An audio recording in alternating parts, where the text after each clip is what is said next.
A few months ago, Eagle Rare 12 Year appeared on the TTB and everyone pretty much lost their damn mind. I'm in a glass case of emotion! Well, it's finally here. Buffalo Trace dropped a bunch of these on Father's Day at the distillery and it's starting to trickle out nationwide. Now, Buffalo Trace says that its recently completed 1.2 billion expansion was pivotal in bringing Eagle Rare 12 Year to life. Now, they didn't really say any more details beyond that, so it's kind of still a question mark, like pretty much anything from Buffalo Trace, on just how available this bottle will be. Either way, let's review it, compare it to the 10 year, and see if 2 more years and 5 more proof points make that big of a difference. Stay tuned, it's the Mash and Drum.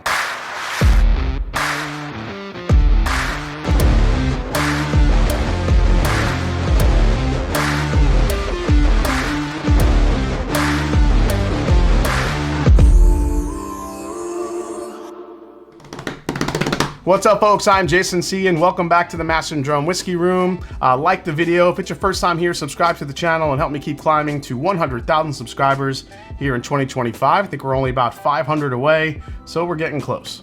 So Eagle Rare 12 is the latest permanent addition to the Eagle Rare lineup. Now, similar to the well-known 10-year version, it's a Kentucky straight bourbon whiskey crafted from Buffalo Trace's #1 mash bill. Now, as you guys know, all of Buffalo Trace's mash bills remain undisclosed, but they consider Buffalo Trace #1 to be a very low-rye mash bill. Now, Eagle Rare was first introduced as a 10-year bourbon in the mid-1970s by Charles Beam at Seagram's.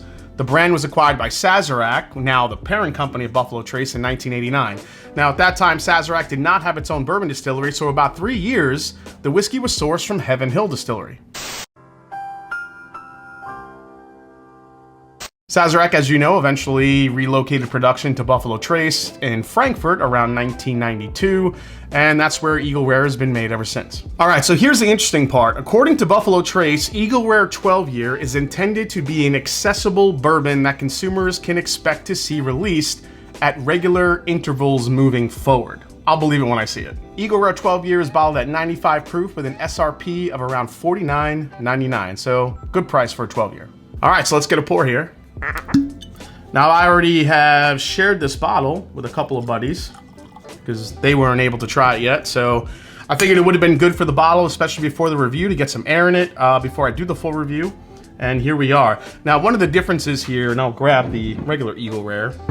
Eagle Rare 10 Year has the silver wrapper on the top, and now the Eagle Rare 12 Year has a gold wrapper on top. So besides the big 12 on the front, the wrapper is how you know it's the 12 versus the 10. So just a small detail. All right, let's dive into this one.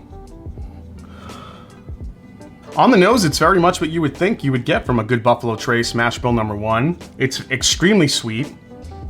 I would say there's some nice oak influence here, but you know, even though it's aged 2 years older than the standard Eagle Rare 10 Year, Buffalo Trace always has a way to, you know, we see this in Pappy, we see it in BTAC, that their whiskeys never get too far into the, you know, over oaked profile. I mean, you can make an argument for some years, Eagle Rare 17 or even your Pappy 23s out there, some say are over oaked. But for the most part, Buffalo Trace is pretty good about managing the oak presence in their whiskeys, especially at higher ages. So nose-wise, I get a little bit of a grape soda vibe, which is something you get pretty typical with Mash Bill 1. Really heavy caramel here, which is nice. You know, when I first spoke to someone at Buffalo Trace about the profile of Eagle Rare 12, they had told me that they were going to try to make it a little focused on the more traditional flavors of bourbon, your heavy vanillas, your heavy caramels, and you know, so they could kind of differentiate it more than the 10 year, which can sometimes be a little bit more sweet. So we'll see how that goes going forward. Yeah, tons of caramel, vanilla here. That grape soda note is really beautiful. You know, and I do feel like it's a little bit more oaky than the 10 year, but you know, we'll do a comparison here shortly. Let's give it a taste. Here we go. The first thing that jumps out to me on the Eagle Rare 12 year is how much more baking spice this has compared to the 10 year. At least for me, the 10 year doesn't have this much of a finish on it. And while the finish here isn't long by any means, or I mean, I would even say it's borderline medium, at least so far. I do love the black pepper, it's not an allspice. You know, you could make an argument for like cinnamon or nutmeg. There's some really nice baking spices on the back end of this that couple with that little bit of an oakiness.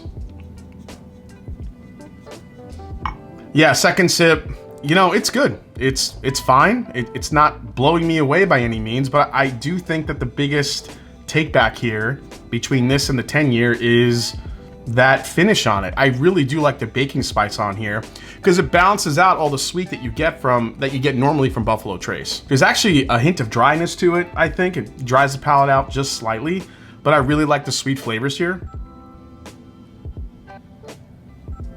Wow, the third sip I feel like the fruit flavors, the grape soda note I was getting is turning more into a toffee note. Toffee, burnt caramel. And then as it works its way back, you get a nice burst of vanilla extract, and then it gets into that, just a really nice baking spice on the back end. Yeah, this is really crushable. It just has some really nice bourbon flavor. It's everything I figured I would expect from this bottle. I mean, 2 years and only 5 proof points more. It's not like the 5 proof points are, you know, it's not like a barrel proof experience or anything. But, you know, I will say, I feel like it does have a hint more depth than the 10-year. But last sip and then we'll do a comparison. Yeah, there's just a richer quality to this than I remember with Eagle Rare. I really, really do like this. But I think my favorite part of this Eagle Rare 12-year is actually the way it finishes up. There's just a little bit more depth to it. All right, let's pour some 10-year and do a comparison. All right, so we have the Eagle Rare 10-year, which is, I think, one of Buffalo Trace's best products that they create. It'll be interesting to see how often they do release the 12-year. As I stated before, they want this to be more readily available and accessible. We'll see how that happens. I had my theories about that, but it'll be interesting to see if it cannibalizes a little bit of the sales of the 10-year. But I still think that the 10-year is going to be a little bit more available than the 12-year going forward. But, you know, time will tell. Let's do a quick comparison. Yeah, you could tell off the nose, at least with this 10-year, there's definitely more depth to the 12-year. And again, this comes by the way of, it's not just oak. There's just a little bit more of a depth to it. Whether you talk about oak, sweetness, a little bit more of a darker, just a darker tone that the Eagle Rare 12 has compared to the 10-year, especially on the nose. It's like everything that you love at the 10-year, but everything has been caramelized in the 12-year. That's basically what it feels like. I do get that grape on this 10-year, you know, a lot of sugary sweetness. Not as much depth, but a little bit's there. All right, let's try the 10-year. Yeah, this is probably, these two bottles are a perfect example of what maybe a couple more years can do in a cask. I don't think that the 12 years is a huge jump over the 10-year. I do think there's more depth. There's definitely a little bit more proof, but I think it comes by way of the finish, at least for me. But I don't think it's like this giant leap above the 10-year. I feel like if you can never get a 12-year, never find one, or, you know, everyone just keeps buying this in cases of it, it's gonna be hard to find for a little while. The 10-year is actually really good. Always has been. But the 12-year, yeah, it's a great bourbon. It's not blowing me away, but for the price and for what you're getting here, it's a nice little couple steps up from the 10-year, I would say. Again, once the initial hype for this kind of dies down, we'll see how the availability is. And on that note, it's time for a final breakdown. Here we go. All right, final breakdown on the Eagle Rare 12-year price for this one. SRP, you're looking at $50, $49.99, which is a great price for this. Resale market value, it's crazy. When it first hit the resale market, the first bottle I saw that hit the resale market value on Father's Day went for $600, and everybody was just like, dude, it's not BTAC. Like, you know, you need to relax. So it quickly came down to 300, then 250, then 200, and I think it's going right around that price point right now. And I actually do think it will get a little bit lower once things settle, it comes back down to earth. Really what's gonna drive the price of this, especially in the resale market, is how much more available this becomes. The more available it becomes, the price goes down. You know, resellers and people that love to trade bottles with friends and stuff like that, I feel like Weller Antique, Weller 107 has been that bottle for a long time.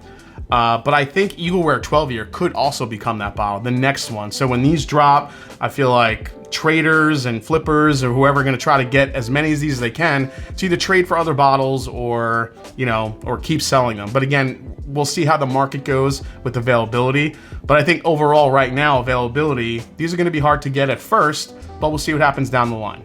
Value here at retail, the value is high. I mean, $50 for what you get for a 12-year. I mean, you could look at some other 12-year bourbons on the market. I mean, most notably, Knob Creek 12-year, which is a $65 bottle. I mean, this you're still looking at $15 cheaper than that. So at retail, I would say it's a high value, actually. Forget above average. Now, resale market value, when you look at what people are paying for these, and I get it, it's a Buffalo Trace bottle and people want it. But resale market value and a lot of those prices at $200, $250. I bought mine. I'll be honest. I bought mine for $250 because I wanted one to get a review, and I just didn't know when I was going to be able to find one. I wasn't in Kentucky. I couldn't hunt it, so I overpaid to get mine. And did I overpay for what it is in the bottle? Absolutely. So, but at retail, this is a high value bottle. Which brings me to the most I'd pay. Now, a lot of stores are going to mark this up, unfortunately, because it's a Buffalo Trace product. So what's the most I'd pay for this one? $50. I would probably pay a little more for an Eagle Rare 12-year, I think, if I ran into it again and maybe thought I might not see this bottle again.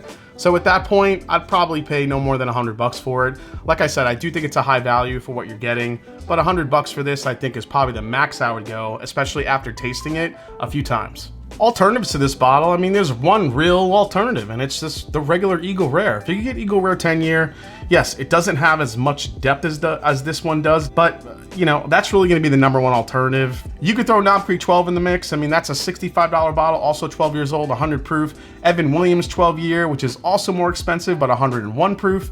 But if you could still find this at retail at $50, this is still going to be one of the best priced 12 years on the market if it's ever gets to retail. And lastly, is it a skip, a try before you buy, or buy and back it up? I would say it's a buy. Everybody should, try to get a bottle of this if you can. If you find it at retail, if you get this for $50, this is a definite buy and back it up. Because it's such a good value for what you're getting. The flavors are great. It's sweet. It's such a crushable bottle. I mean, for $50, if you get a 12-year whiskey for $50, I mean, that's pretty crazy. I actually thought this was going to be a higher price point when it was first announced. If you find it at retail, buy and back it up. If you can't find it at retail, I'd still say it's good enough to buy, but just watch the prices. I think if you're patient and they hit the market, they get to your state, prices should come, back to normal hopefully as we go forward. But I mean, overall, it's a nice bourbon. All right, guys, hope you enjoyed this review for the new Eagle Rare 12-year. Hope you enjoyed it. If you did, hit the subscribe button below. Please hit the like button. If you haven't yet, follow me on Instagram. Let me know down in the comments if you've gotten your hands on one of these, what you think of it, or if you're on the hunt. And as I always say, it's not about the whiskey, it's the people you share it with. Cheers, and I'll see you next time right here on The Master and Drum. I might try to blend the two, we'll see.